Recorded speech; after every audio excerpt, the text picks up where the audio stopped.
We wondered why Paul Pogba was trending last week, and as we followed the link from the Sun to the Daily Mail, the answer became clear.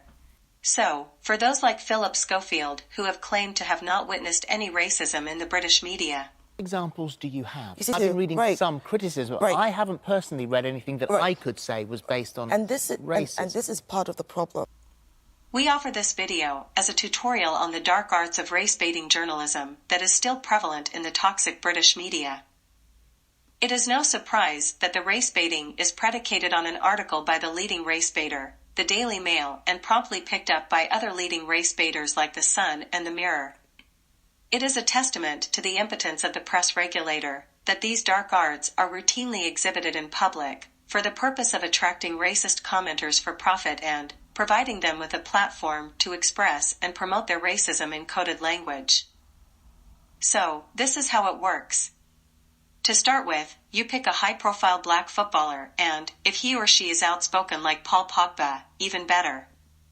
You then criticize him for doing what every other footballer has a God-given and legally entitled right to do, to give the false impression that he or she is somewhat irresponsible or selfish. Or blame that black footballer for something that is totally out of their control.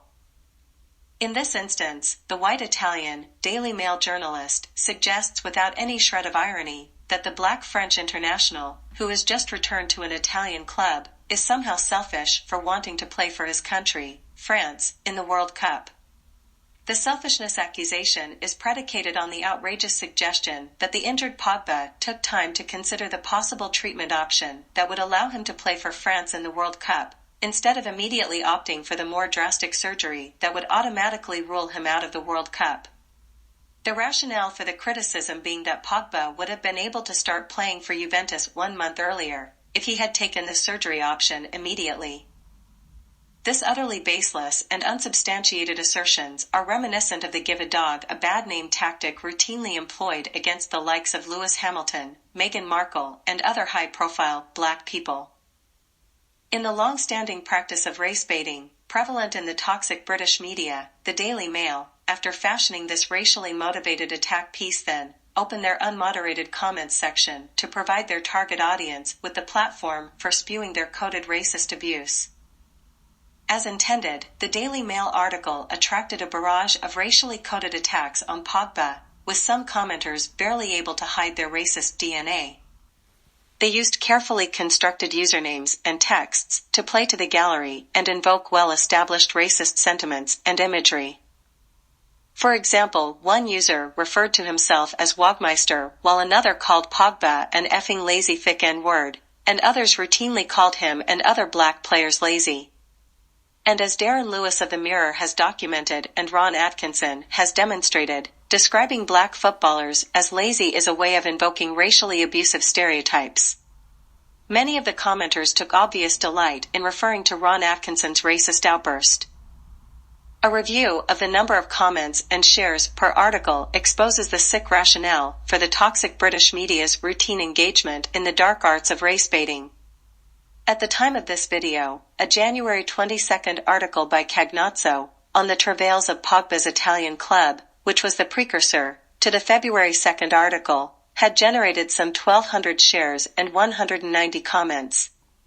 Some of those invariably mocked Pogba, even though the article made no direct reference to him.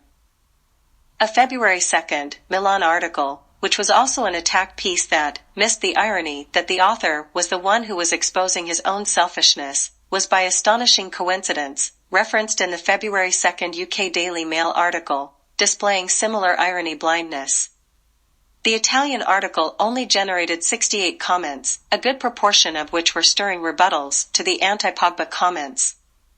The anti-Pogba comments in the manner of such blind vitriol were mainly predicated on false or selfish assumptions about the player. Critically, we were unable to identify any that were expressly or covertly racist. However, the February 2 UK Daily Mail article generated some 9,100 shares and 637 comments, which were overwhelmingly either overtly or thinly disguised racist rhetoric and sentiments. There were only a handful of comments, significantly less than 1%, that pushed back against the racist rhetoric while acknowledging that the article was scurrilous and designed specifically for the purpose of inspiring racial abuse. So this is how and why the toxic British media like the Daily Mail, Mirror, and The Sun practice the dark arts of inspiring and enabling online racist abuse for profit. Subscribe to be kept updated when the next video is released.